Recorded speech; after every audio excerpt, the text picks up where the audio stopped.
Entropy. It's the natural order of things falling apart. Systems unraveling, defenses weakening, chaos creeping in. In cybersecurity, we don't fight entropy, we chase after it. I'm Dave Lewis, Global Advisory CISO here at 1Password, and this is the Chasing Entropy podcast, where we peel back the layers of our digital lives and reveal the human decisions, systemic cracks, and overlooked patterns that put everything at risk. From boardrooms rather to breach reports, 0 days to zero trust. Yes, I said it.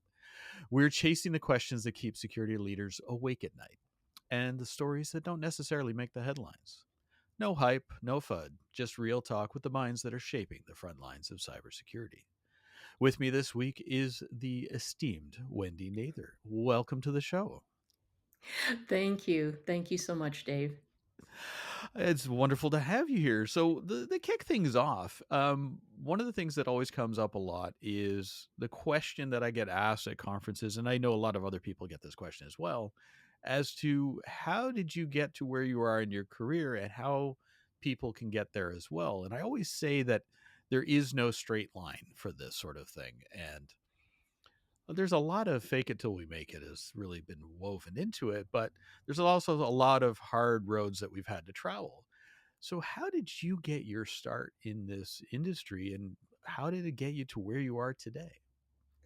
Oh, that's a really good question. And I get the same question that you do. Like, how did you end up here? And I have to tell people it was entirely by accident.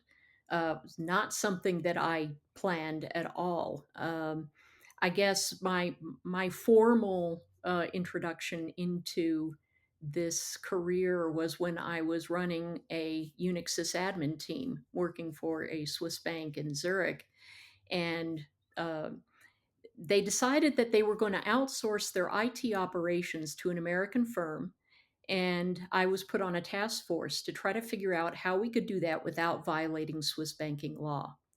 Hmm. So after I did that, they said, "Great, we're going to send you to London now, and you're going to be in charge of security for the EMEA region." And I went, "Okay, sure." And that's been my whole path has been somebody saying, "Do you want to do this?" And me knowing a little bit about it, but going, "Okay, I guess I can give that a try." And then moving on to the next thing. I did that for a Swiss bank. I ran security for the Texas Education Agency. I and then after that, I was convinced by Nick Selby over 5 hours in a hotel suite and a bottle of whiskey to become an industry analyst. He talked me into that, and I said, "Sure, I'll try that." Then I went and helped to stand up the retail and hospitality ISAC, and then I ended up at Duo, which is how you and I ended up working together. I'll Um, never forget that conversation. yeah, that was pretty good. I think that was at RSA actually, if I Shmoocon. It remember was correct. actually Oh, it was Shmoocon. at ShmooCon. Yeah. Okay. Um, yeah. So when I got to Duo, I had asked to join the company, and Doug Song, the CEO, said, "Sure, come on over." And but I had to figure out what I was going to do because we didn't talk about that part. So I Mhm. looked around to see if there was anything that needed doing that somebody hadn't already thought of. And that's how I came up with the idea of being, well, it was a security strategist at that time, just using my background to help advise and counsel inside of Duo, help to raise Duo's profile outside, and if a customer or two wanted to talk to me, I was happy to talk to them or just listen. So, I made up that role. And then a year later, they said, "Great, can you hire some more people to do more of that?" And that's where we ended up at ShmooCon Mm. talking about it. And, I managed to get you over. So the rest, In as they hind say, is history. Exactly, and in hindsight, I don't know why it took me as long as it did to actually, that's not fair. I was in a job that I loved, and it was very weird experience to leave a job I loved for an unknown, and thankfully, it turned out to be even better. But Yeah, that was weird, especially since it probably took me like 15 minutes to explain what it was that the role did, because it's not the sort of thing that everybody understands. The first thing everybody thinks is, "Oh, field CISO, like you're there to help close deals."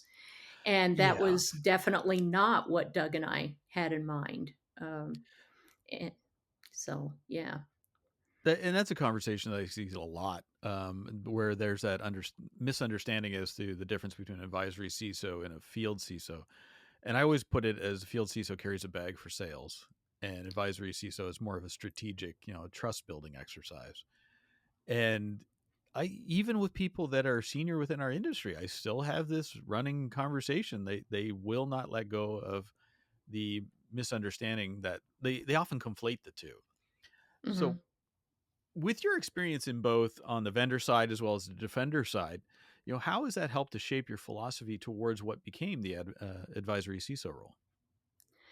Um, well, part of it was kind of taking from everything I'd done, working for a large bank with a very big budget, then going to a state agency with a very tiny budget, actually zero budget when I started.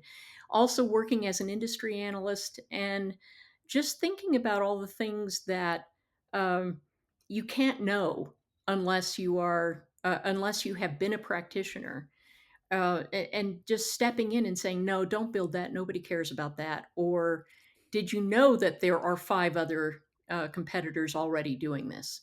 Or Mhm. just all sorts of, wherever I could insert things from my own experience that seemed to be missing. It's kind of like, and I'll pull out my prop that I've been using in a couple of keynotes lately. This hammer, that is, you can, if you're with a vendor, you can be really good at building a hammer, but if you have never been a carpenter, there are things about building this hammer that you are not going to understand, and you're not going to know to ask about. So this is a German Latthammer. It used to belong to my father-in-law, and yeah, I could go on and on about why it's built the way it is, and things that I Mhm. learned listening to German YouTube videos about by carpenters rating the different brands of these things and talking about it. But that's a sort of insight that I wanted to be able to bring. I And can only that's imagine how TSA reacts when you travel with that thing. Oh, I pack it. Okay. I check the bag. I usually don't check my bags, but I have to for that one because yeah. For those of you listening to the audio version of this, it was a very strange looking hammer, but when we release the video content later on this summer, you'll get to see that one firsthand. Yeah, So, it's very scary looking. What one of the claws, it's got asymmetrical claws on the hammer, and one of them is very long and nasty looking. So yes, that's why I have to pack it. I love it. I do miss the spoon, though. You started out with that with a lot of your speaking engagements of helping people understand design. If I don't misrepresent that, No, is that correct? that's right. I did that for the Cisco keynote that I did for RSA, and just said, why can't we make security as easy to use as a spoon, where it's Mm, really hard to get it wrong, to grab it by the wrong end, and you learn how to use a spoon when you're a toddler, and then you can go anywhere in the world after that and see a spoon and pick it up and know how to use it. So why absolutely. can't we do that? And that's a really good point too, especially when I look at security overall from the 30,000 foot view of the things that we unfortunately continue to do wrong as an industry. Like I look at, I always like to point to medical profession or jurisprudence. They have obviously a couple hundred years head start on us, and they have learned and they have canon that they adhere to. But when it comes to security, there's a lot of things we get wrong, and one of the things that we get right is something that you came up with was the security poverty line. Now, could you explain to the listeners what that is, what that means, and how that is beneficial? Well, it came about because, as I mentioned, when I went to work for a Texas state agency, I had zero budget and zero people. And this happens a lot more than you would think. Hmm. That there are organizations. a lot of organizations that cannot secure themselves the way that we conventionally say that you should. Like back when you had separate hardware servers for separate applications, and segregation of duties and all that kind of stuff. That doesn't work when you can't buy as many servers as you need. You just pile everything onto one server until it falls over. That's all you Hmm. can do. And so, of course, nobody who's in those circumstances can get up on a stage at a conference and say, yeah, that's us. We can't patch for all these reasons. Nobody's going to say that. So I felt like it was incumbent on me to point this out. And sure enough, people would come up to me afterwards and go, yeah, that's us. Don't tell anybody. Um, so I've talked about the different factors that I think come into it, but mostly I was just annoyed um, at researchers in our industry who would say, "Oh my God, I can't believe they didn't patch.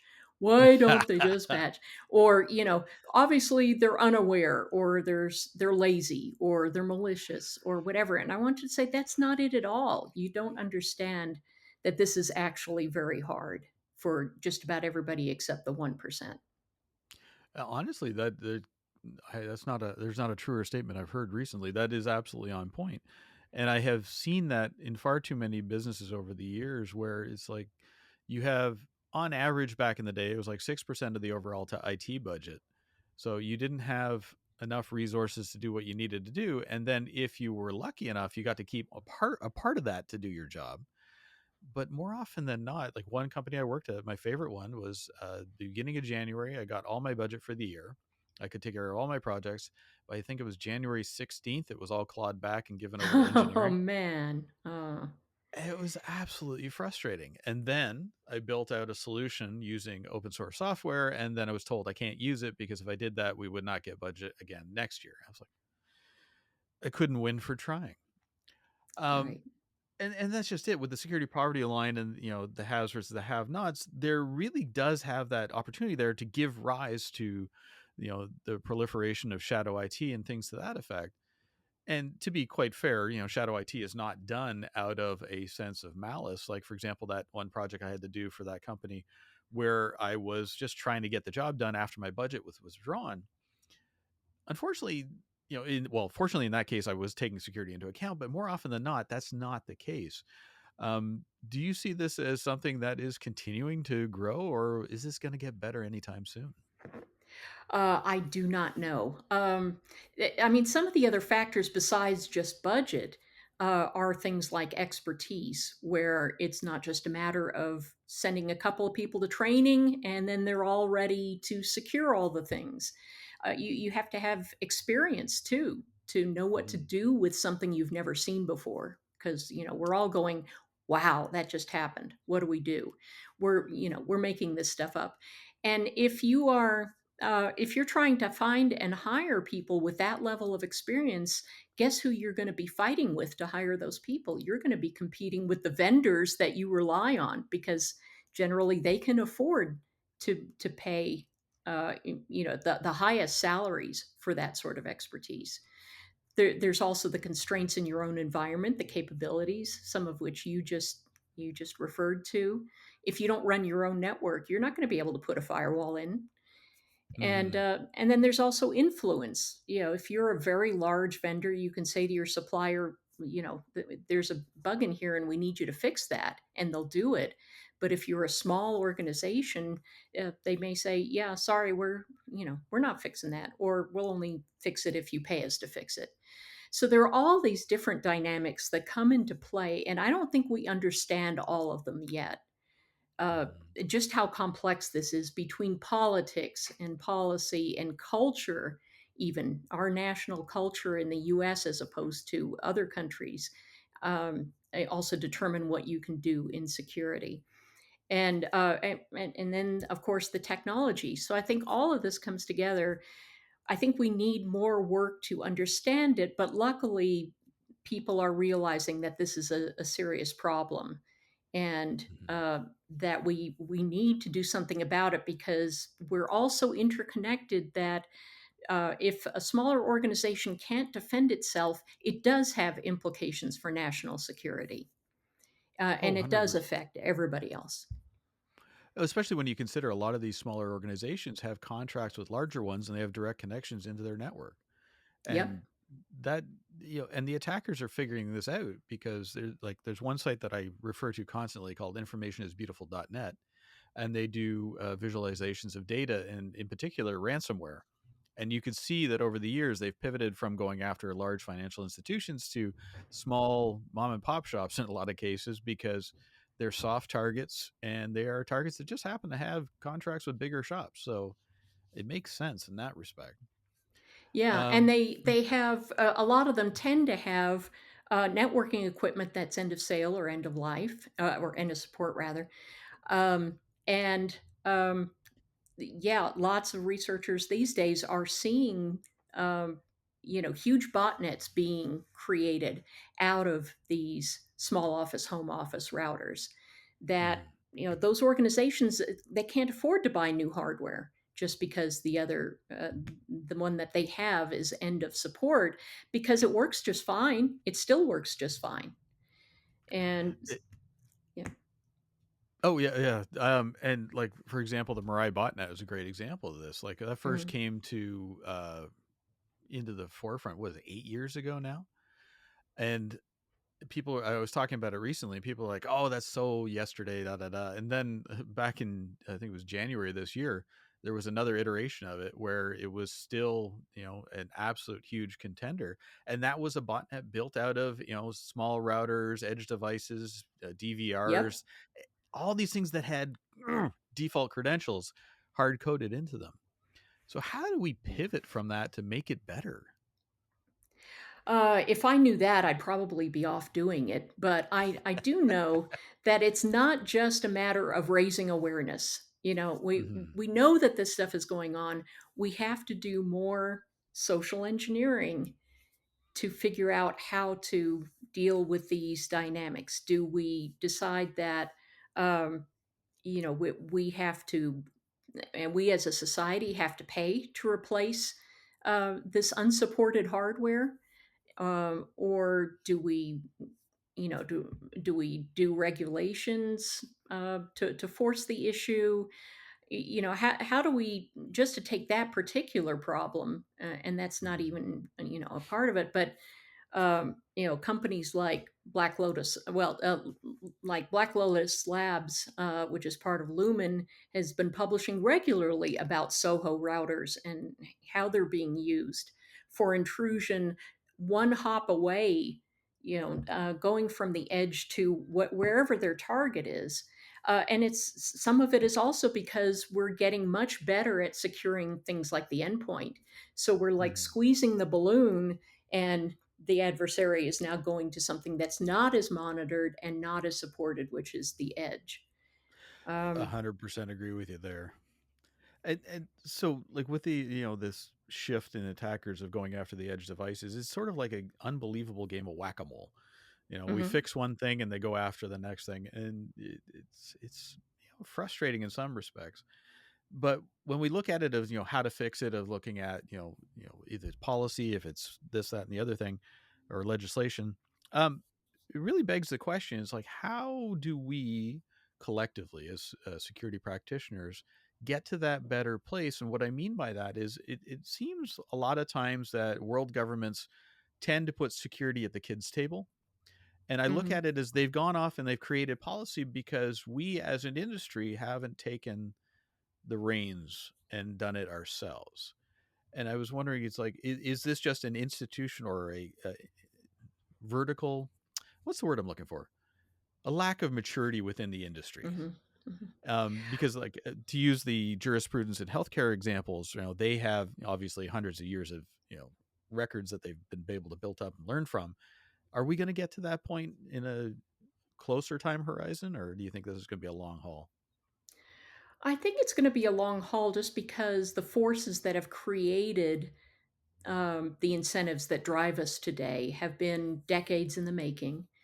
Hmm. And I don't know, frankly, if there's the will yet to change those incentives.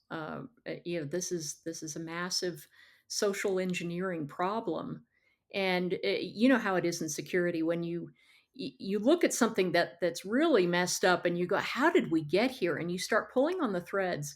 It leads back to a decision that probably was a good decision at the time, a long time ago, but things have changed and now it is not serving you, and you have to figure out what to do about it.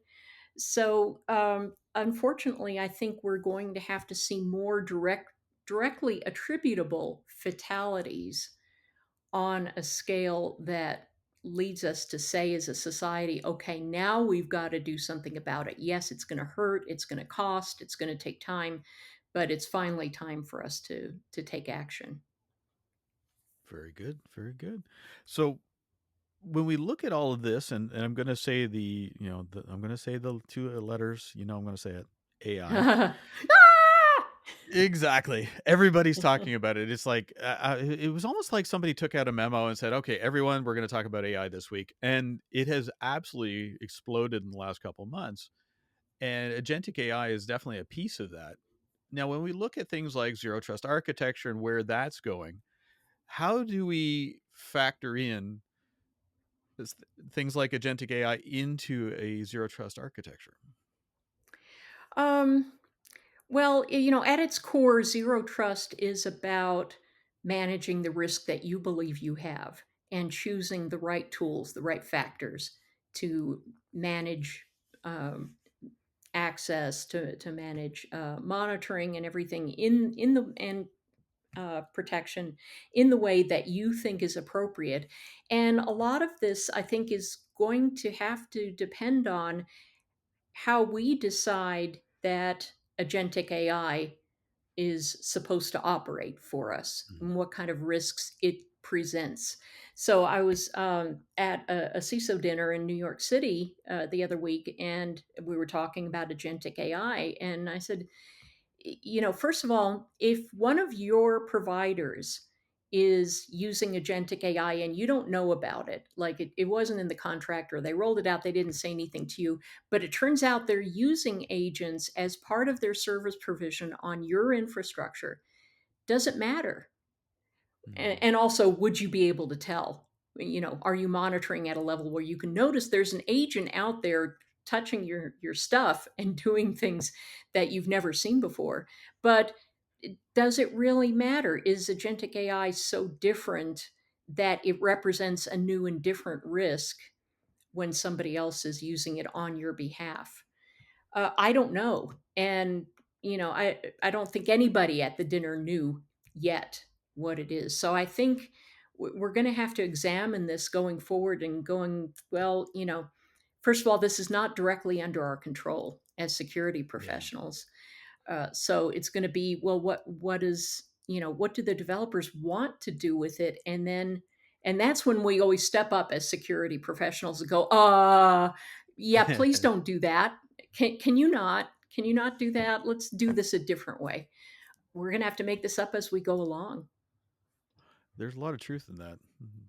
I think a lot of our careers have been built on exactly that premise. Um, Yes. so, hmm, when we're looking at these sort of things and we're having these sort of conversations, one of the things I've always found interesting about CISO roundtables or CISO dinners is a lot of times it turns into group therapy for CISOs Uh-huh. It does. because, yeah, we have this really, it's a tough job, but it's for most of us, it's a sense of duty. We feel, called to the to the service of security. Now, why is empathy so important for for a CISO role or for security in general when it comes to understanding why that's important in cybersecurity leadership? I guess is where I'm going. Oh boy. Well, I think in general, want to um, if you want to do proper social engineering, and by that I don't mean tricking people, I mean actually influencing people to help you in a cause, which you have to do as a security professional and as an executive. You can't just do everything yourself. You have to. you have to lead, you have to influence. You've got to have empathy because that's part of the process of making things happen as a group or as an organization or even on a global scale, working with other people.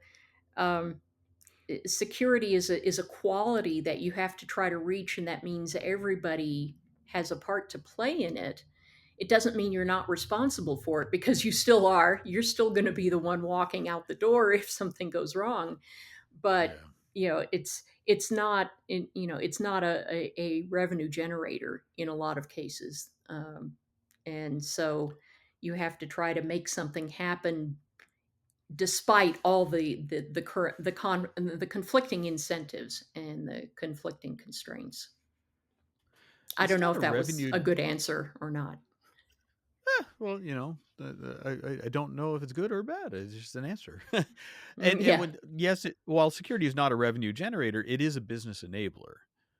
So how can security teams build better bridges with their non-technical colleagues? And it's sort of born out of that misconception, because there's been so many times in the past where I'd have conversations with other parts of businesses and other companies, and they would always see security as the department of no. Hmm. So Hmm. how can they better build those bridges? Because the other joke I always heard was pizza was flat, so they could slide it under the door to the security team. Absolutely.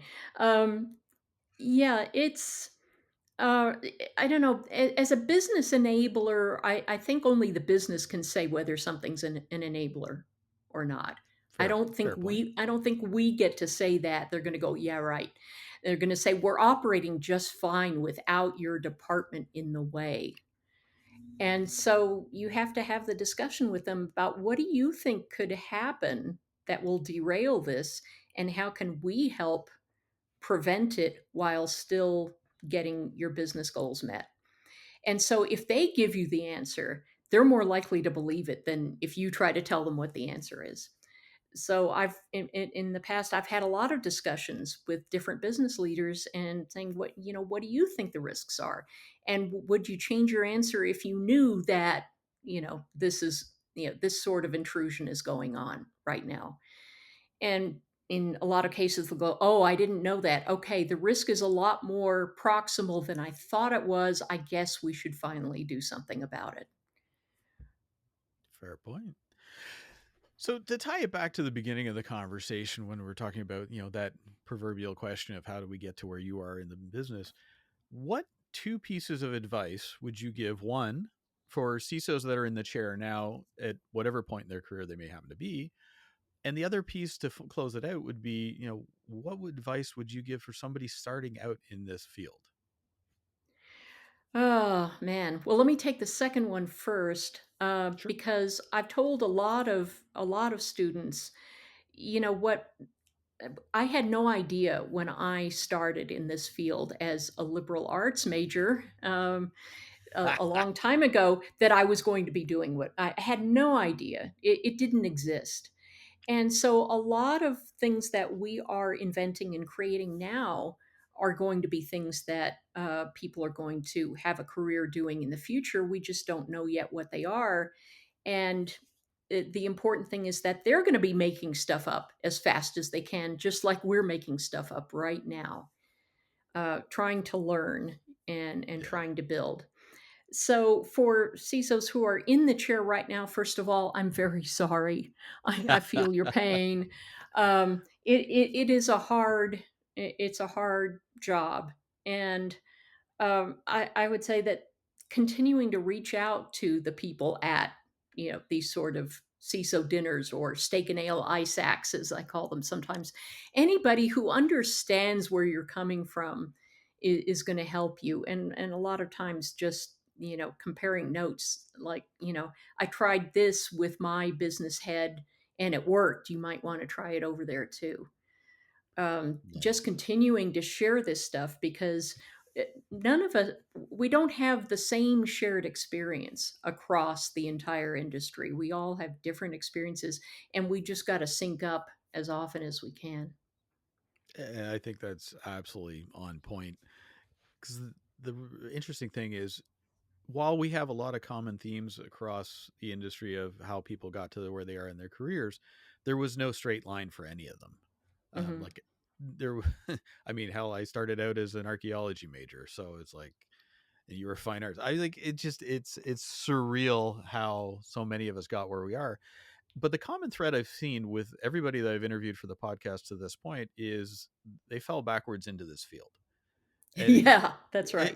it's pretty wild because it really wasn't clearly defined. Um, and yet here we are. And now you have, university courses, you can get your master's in cybersecurity and all that. I would have loved to have that when I started out instead of, hunting and pecking and try to figuring out things on my own.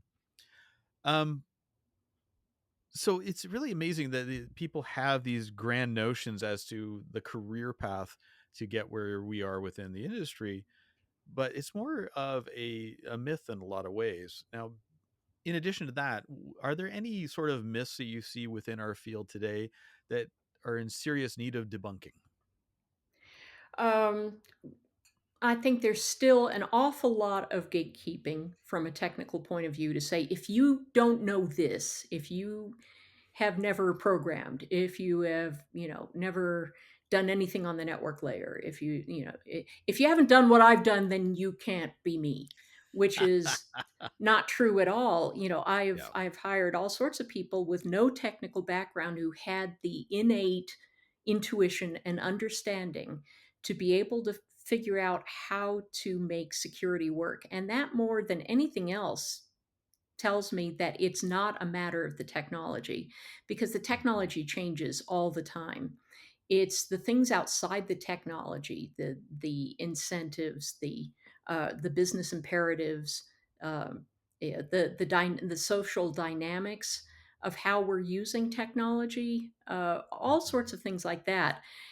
Being able to work with those does not have anything to do with having used, Windows NT or something. Uh, OS2 warp. yes. Oh my God. Oh dear. Well, I really appreciate you taking the time to sit down and chat with me about this, and it's been a really interesting conversation, albeit brief, but we try to keep it to about a half an hour, um, so we don't do these, huge 2 hour long podcasts that I've run into a few times. Is Um, everybody asleep yet? Do the I don't. listeners, put this on, and tuck themselves in bed, and because they can't sleep, and maybe now they're falling asleep? That would be Get one nice. of those singing bowls. Bing, time to wake up. Um, so, do you have anything coming up or any parting words you'd like to share before we wrap this up for today? I think really, as anybody knows who's at our stage of our career, like I said, we made all this stuff up as fast as we could, and it's still all about what we're going to go out and have to learn tomorrow as fast as we can. So make sure that you are with people that you want to run that race with, because we're all starting from the starting line fresh tomorrow morning. And all I can say is good luck. We'll be right there with you.